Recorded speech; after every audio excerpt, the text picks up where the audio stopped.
Okay everybody, it's Christmas time, a time of sharing and magic, so what would be a better time to finally redo my super old top 10 fantasy movies list? Special honorable mentions to Ralph Bakshi's Wizards, which you can watch a review video for here, Heavy Metal, which is only partly fantasy, but I also made a review of that, The Last Unicorn, and the Peter Jackson Hobbit and Lord of the Rings movies, which are not featured this time. Regardless of which ones you like or hate, they all have their redeeming qualities. So without further ado, let's get on with the list. Number 10, Fire and Ice. Ralph Bakshi's third and Final Fantasy related film is a journey of a man in a thong trying to stop an ice wizard from killing the whole world.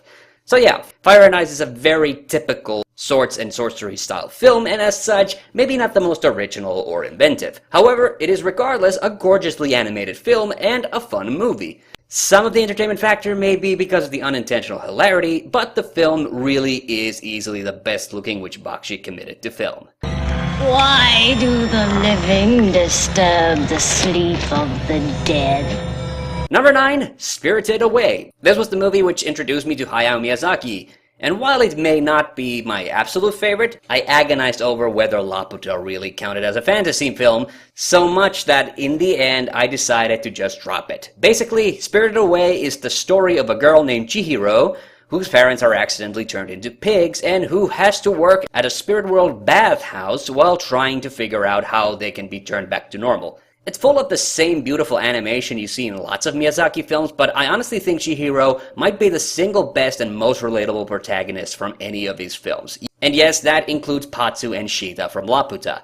So really, just give this one a watch, and if you really like it, remember to also check out Laputa Castle in the Sky, as well as My Neighbor Totoro. Number 8, Willow. Willow is a movie that constantly flies under my radar, but I recently rewatched it again and was reminded once more why I'm the worst person ever for forgetting to include Ron Howard in my top 10 directors list. Bad, Hanu! Bad! So anyway, Willow is the story of an apprentice magician dwarf trying to rescue a human baby from being murderized by the forces of an evil witch. And it has Val Kilmer in probably his most hilarious role outside Top Secret.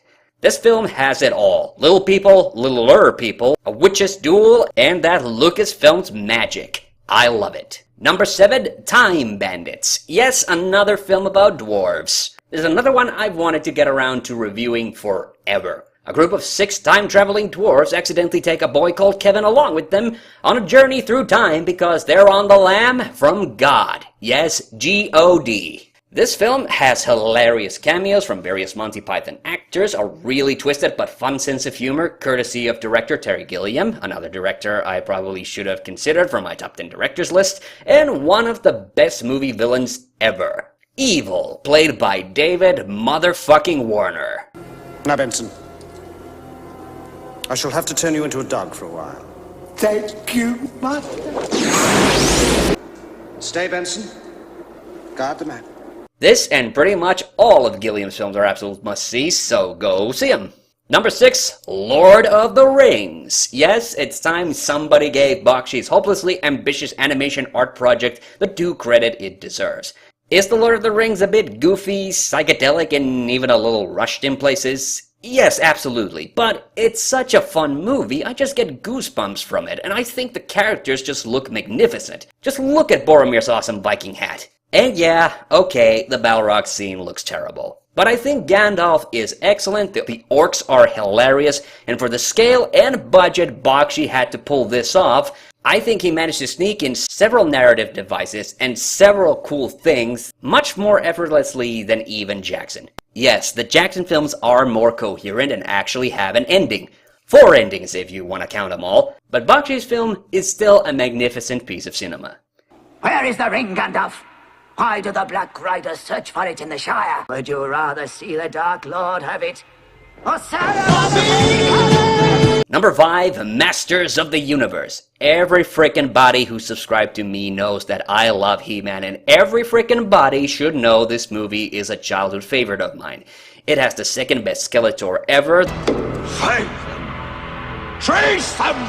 I want them and that he hunted down and brought to me! The best dwarf actor appearance of all time, comedy, action, and still the only proper throwdown He-Man and Skeletor have ever had, in my humble opinion. And for an independent production, the film is quite impressive. Again, I was a bit torn whether this film was proper fantasy or sci-fi, but because I felt it was unfair to put Star Wars as a collective entry on yet another list video, He-Man got the part. Awesome movie, this one has the power. Number 4, Really Amazing Tales. Really was a childhood favorite of mine, and he's actually been featured in a bunch of films, including an animated one from way back when, but the first one has always been my favorite. Really befriends a forest fairy, and together they're faced with the dilemma of their forest being overrun by garbage. Their adversary is an evil priest, a trash deity, and an army of mindless thralls called the Trashers. This movie is definitely more geared towards kids, even with a scene in which the main character gets shit-faced.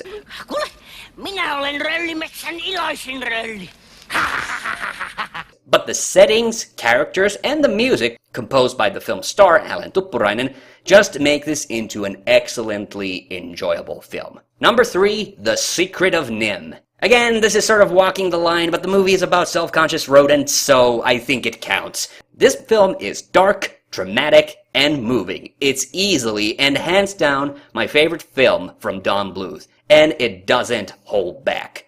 If I started praising this film anymore, we'll be here all frickin' day. It's just a beautiful piece of cinema. I recommend you go watch it. Number 2, Harry Potter and the Goblet of Fire. The entire Harry Potter series is worth checking out, but my personal favorite has always been the 4th entry. The story of the Triwizard Tournament and Voldemort's resurrection just made this such a compelling film. I always felt that the films 5 and 6 just really dragged their feet, even if Order of the Phoenix was the last good Potter film until Deathly Hallows Part 2. Oh yeah, and there's a fucking dragon. This one is just excellent. And number 1, no surprises here, it's still Labyrinth. There's just nothing I don't love about Labyrinth. The visuals, the Jim Henson puppetry, David Bowie's magnificent performance, and the excellent music. Also by David Bowie. Okay, maybe Jennifer Connelly's acting is a bit awkward in places, but this was her first role, so give her a fucking break. I just love the characters in the entire world of Labyrinth. It's easily one of the most visually stimulating and fun movies I've ever seen, and deserves to retain its position as my number 1 favorite fantasy film. And that's the list. Please leave your favorites in the comments below. Until next time, I'm Hannu the Hande Mäkinen. Merry Christmas, Happy New Year, and see you on the next one.